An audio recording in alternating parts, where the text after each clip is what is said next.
दोस्तों नितिन गडकरी भाजपा के एक ऐसा नेता है जिनकी बातें, जिनकी बोलने का तरीका, जिनकी व्यवहार इतना शालीन होता है, इतना अच्छा होता है कि उनकी डिमांड सरकार के साथ-साथ विपक्ष में भी रहती है। जी हाँ दोस्तों, जब भी किसी से बात करते हैं तो बहुत तहज़ीब से बात करते हैं और जितना ईमानदारी से, जितना ऑनेस्टी से नितिन गडकरी जी काम करते हैं, शायद हिंदुस्तान के कोई नेता ऐसा करता होगा, भले वो सरकार में क्यों ना हो। इसी पर सवाल था और इस इंटरव्यू में देखिए पत्रकार ने सवाल कर दिया, आप इतने बढ़िया से काम करते हैं कि बीजेपी से ज़्यादा तो विपक्ष लोग आपके प्यार करते हैं। इस पे बहुत अच्छे तरीके से नितिन गडकरी जी ने बता दिया इनको और उनको ये भी समझा दिया कि तुम इतने जो मक्खन लगा रहे हो, तो मैं तो अच्छा काम करता ही हूँ, तुम अपना अच्छा काम कब शुरू करोगे? तुम जो दिन-रात दिखाते रहते हो, ये हुआ, ये नहीं हुआ, कभी कुछ ऐसा भी दिखाया करो जिससे देश का विकास हो, जो देश के विकास में काम आए। नितिन गडकरी अकेले मोदी सरकार में या आजकल की बीजेपी में अकेले नेता नितिन गडकरी हैं जिनके विपक्ष के नेताओं से वैसे ही ताल्लुकात हैं, शायद अपनी पार्टी के नेताओं से उतने अच्छे नहीं है। तुम दिन भर जितना दिखाते हो ना, गडकरी ने ऐसा कहा, ढकाने ने वैसा कहा, उसने ऐसा किया, ये अब लोगों को इंटरेस्ट नहीं है। लोगों को इंटरेस्ट है नॉलेज में। अभी आपने थोड़ा झलक देखा है ना, आप देखिए, आप देख के बहुत ही कुछ पता चलेगा, बहुत ही मजा आएगा और पता चलेगा कि वाकई में नेता हो तो ऐसा, चाहे सरकार में हो चाहे विपक्ष में हो। और ऐसी वीडियो को आप चैनल को सब्सक्राइब कर दीजिए, वीडियो बहुत ही नॉलेजेबल है और वीडियो को लाइक कर दीजिए। सर मेरा सवाल ये है, सवाल से पहले ये बात है कि सर एक बात कही जाती है कि 70 सालों में जो नहीं हुआ वो इन 10 सालों में हुआ। किसी और चीज में हुआ हो या ना हुआ हो, लेकिन रोड्स के मामले में ये कहा जा सकता है कि 70 सालों में जो नहीं किया गया वो नितिन गडकरी ने किया।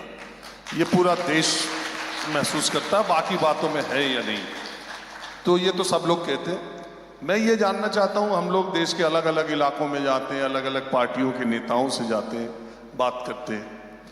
नितिन गडकरी अकेले मोदी सरकार में या आजकल की बीजेपी में अकेले नेता नितिन गडकरी हैं जिनके विपक्ष के नेताओं से वैसे ही ताल्लुकात हैं, शायद अपनी पार्टी के नेताओं से उतने अच्छे नहीं हैं, लेकिन विपक्ष के नेता आपके बारे में बड़ी अच्छी बातें कहते हैं और आप उनसे बड़ा अच्छा रिश्ता बना के रखते हैं।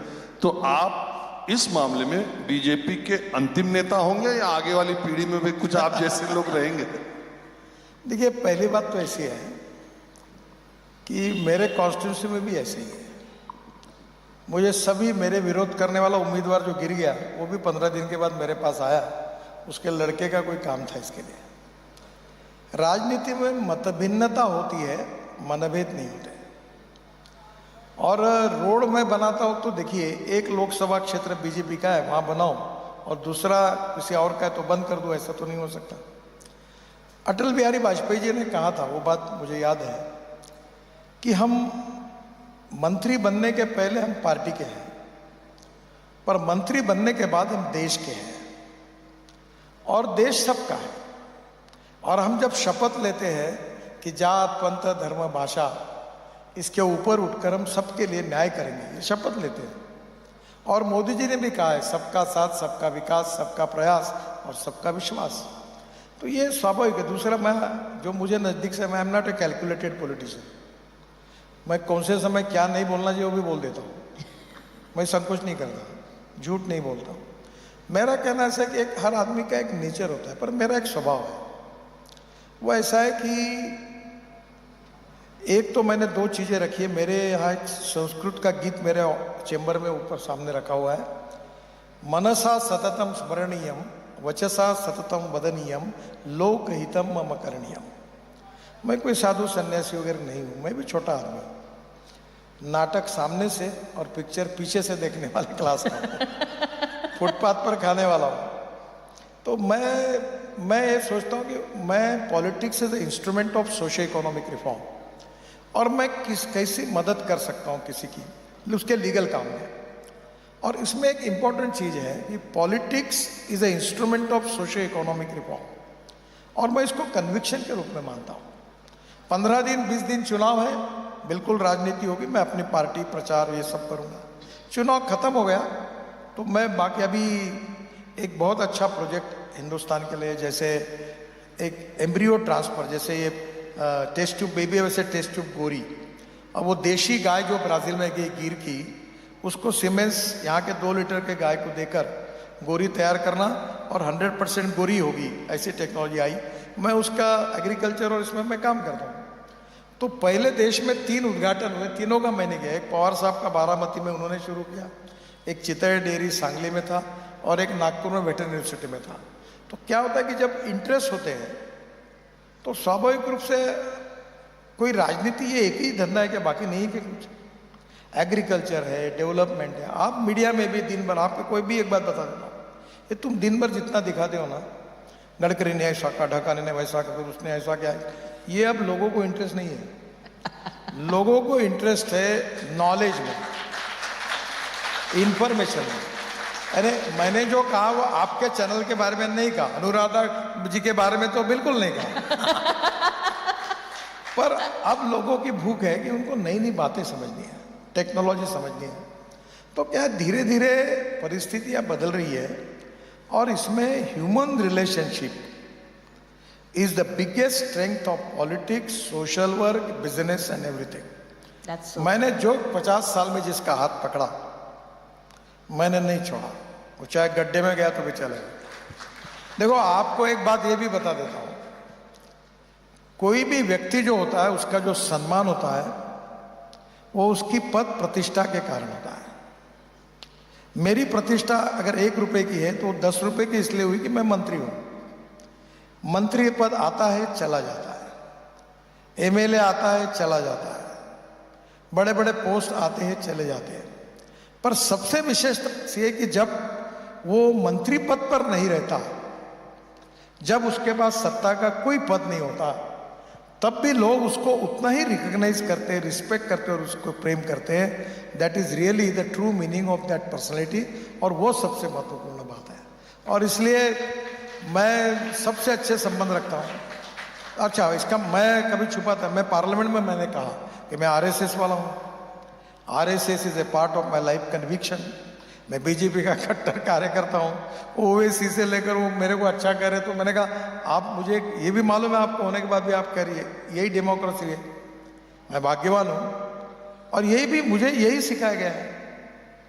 और मोदी जी भी ने ये कहा कि सबका साथ, सबका विश्वास, सबका प्रयास, सबका विकास। तो मुझे लगता है ये चाल चलन, व्यवहार, चरित्र में अगर आपकी बात अगर रिजनेबली ठीक रहती है तो लोग आपको प्रेम करते हैं, रिकॉग्नाइज करते हैं।